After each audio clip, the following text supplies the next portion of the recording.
everyone and welcome back to the Sonic News Dash. Daddy Iizuka himself has done an interview with Games Radar to discuss Sonic Frontiers, so let's talk about it. But before we do, you know what I'm gonna say, I need you to go and hit that subscribe button. We are so close to 2,000 subs, it's kind of mad, and when we get there I've got a really special surprise planned. So for all the best Sonic the Hedgehog news and updates and gameplay, keep it locked right here to calamityhatcher, become a hatchling, hit the subscribe button. Let's talk about this interview. So the article starts with the title, "With Sonic Frontiers, Sega is focused on bringing Sonic to the next level." We've heard this before. We've had the whole next level thing with Sonic. You know, welcome to the next level was used as one of the taglines for Mania. It says here, big in 2022, Sonic Frontiers will leverage PS5 and Xbox Series X for a high fidelity, high speed, and high energy experience. Now, from what I can gather, the author John West puts a lot of his opinion on this, so I'm just going to try and take Iizuka's clips from it, and then we'll break down my thoughts at the end of the video. So Iizuka says, "We're excited to bring the game onto next-gen consoles, as both the visuals and technical gameplay elements will be elevated to the newest platforms. As games are beginning to be released natively on the next gen, it's exciting to be a part of the wave that will really deliver on the full potential of these consoles. High fidelity, high speed, and high energy games," says Sonic Team's creative officer Takashi Iizuka. He then goes on to talk about Forces, which I think is kind of cool, and compares it to this game. And he says, "With Sonic Forces, the team set out to create a compilation of high-speed Sonic action games that flip the usual Sonic storyline on its head, taking place in a world where the evil Dr. Eggman had prevailed."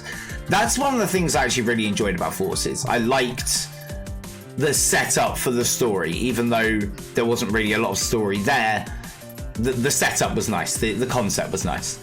Let's go on here. "Within this new storyline and world we created, new Sonic environments and characters like the villain Infinite." I mean, again, I loved Infinite, but will we see him return? He's finally been allowed in the Sonic Forces speed battle game, but, you know, he was the title villain of that game. Why is he getting added before, you know, Big the Cat, but, you know, whatever it is.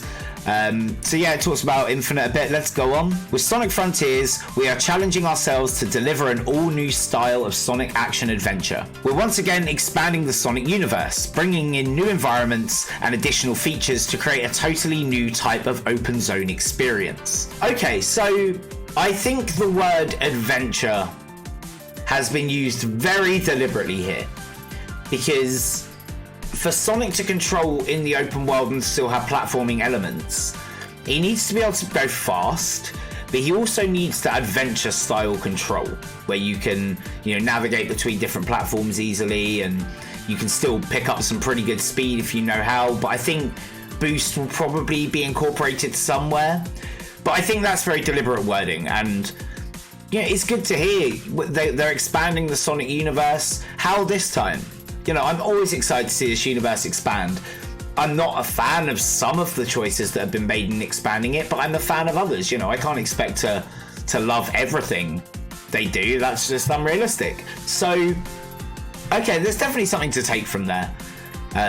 It would be very interesting to see how they're going to expand it, how this is going to factor into the greater lore, you know, because everything is canon, and, you know, bringing the next gen hardware with, you know, out with a Sonic game is just, I'm really excited to see what the potential of this is. So yeah, let's read on. So it would appear here the interviewer kind of asks Iizuka about the open zone concept, because no one's really giving an answer as to whether that means open world or if it means different islands are different hub worlds essentially, and, you know, like you get loading times between them and things like that, kind of similar to how I believe Legends Arceus is, with, you know, it's not one open world, it's multiple different open sections. So he's asked about that, and Iizuka has said, "We don't have too much more to share regarding the environment just yet, but stay tuned for more details this year." I think if it was open world, he would have just said it, and I wonder if that's because maybe they're not entirely sure. I don't know. I probably, you know, disclaimer, I don't know anything about what I'm talking about. I have no insider information, but maybe they're getting to a point where they're trying to figure out if they can link the islands without loading screens. And that's why they can't clarify if it's open world or open zone, because if they can sort it out so they can travel seamlessly without loading screens, then it's open world. But if they have to incorporate loading screens to these different environments, then open zone maybe would be a bit more of an appropriate term. But either way, that doesn't bother me, because even if it is open zone, we haven't had this in a Sonic game before. Not really. I mean, we've had the vast empty areas of Sonic 06, but this, you know, if these environments, I know people have said they look a bit empty from the trailers, but you know, these are very early trailers, and it's obviously going to be some Sonic elements incorporated into there, and enemies and things like that. So I don't know on this one, guys. This does give me a lot of excitement, but it doesn't really paint too detailed a picture on what we're going to see.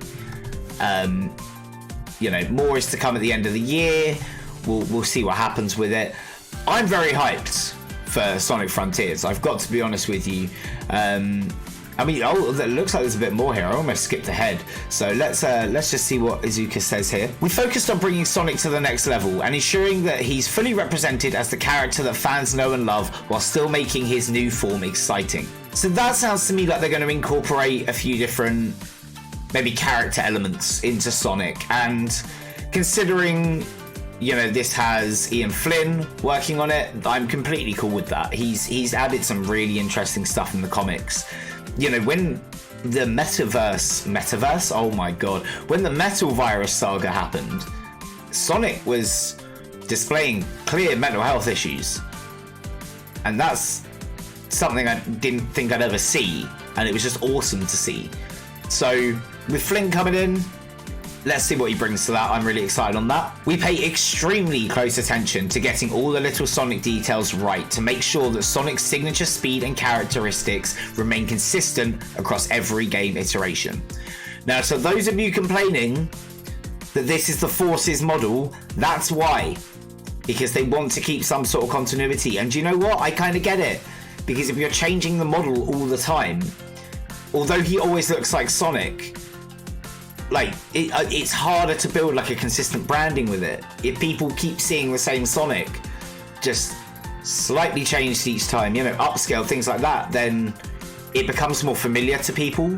So I can understand that if that's the case. With Sonic Frontiers, we'll introduce new combat styles to bring Sonic's signature dexterity onto the battlefield, and the new exploration options obviously play into his iconic speedy nature. There are big things to take there. Combat styles, battlefield. So let's start with the battlefield one. Are we going to war with this AI? Is that the plan? Are we rescuing our friends to take back the Starfall Islands from this rogue AI that Eggman has created? I think that's a sick idea. I'm completely down for that.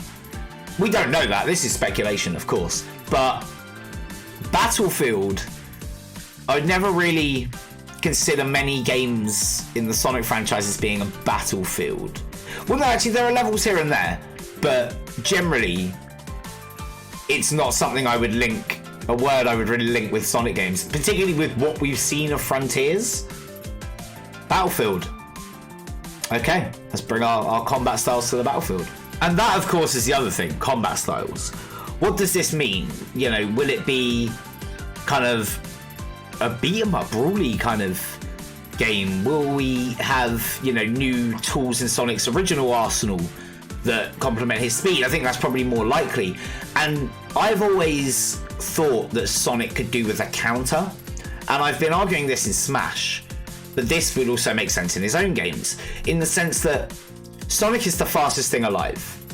So if you know, lash out to attack at him, he should be able to see that coming and be able to counter-attack it in some way.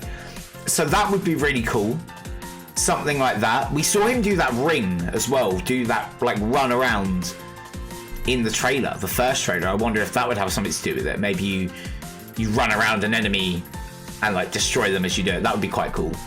I think it's really interesting that they're going to add some new combat mechanics to Sonic. Well, I'm really looking forward to it. And considering the time that we know has been spent on this game, I hope they're going to be fleshed out, and they'll be really enjoyable, and hopefully something that we will see going into the future of this franchise, because Iizuka has said this game is going to set the precedent for the next 10 years of Sonic. Like, this is what they want to do with this. They want to make this the new standard of Sonic for the next decade. So yeah, I'm really excited about that. I mean, let's see if there's anything else here. So there's nothing else from Iizuka here. It's mainly Josh West giving his views. I think I called him John West earlier, so I apologize. That's a tuna brand. Josh West wrote this over at Games Radar, so if you want to go and give the original article or read, I will leave it in the description down below. But yeah, I think this is quite exciting. We are getting little drip-fed bits of information from Iizuka, and I feel like that's probably going to happen up until probably E3. Probably E3. I think we're going to get something at E3 for Sonic Frontiers, probably gameplay by that point, I would assume. So I think we're just going to get drip-fed bits of information here and there, but who knows? Sega could come out tomorrow and just drop tons of info, and you know, I don't know. I really don't know. So yeah, I'm excited. Sonic Frontiers. We're getting closer. I know it's only January, but January has moved fairly quickly, and the rest of the year will too. So yeah, not long to go now, I guess. But what do you think? Let me know down in the comments below. I really would appreciate it. Slap a like on it, of course, because you're here. You got to the end of the video. You enjoyed watching it. You know what to do. And of course, hit that subscribe button for me. I am your #1 source of Sonic the Hedgehog news, Smash Bros stream, Sonic the Hedgehog projects of all different varieties. You know you love it. Hit the subscribe button, become a hatchling, and I'll see you on the next one, because that is what it takes to be a calamity. Lots of love. Bye for now.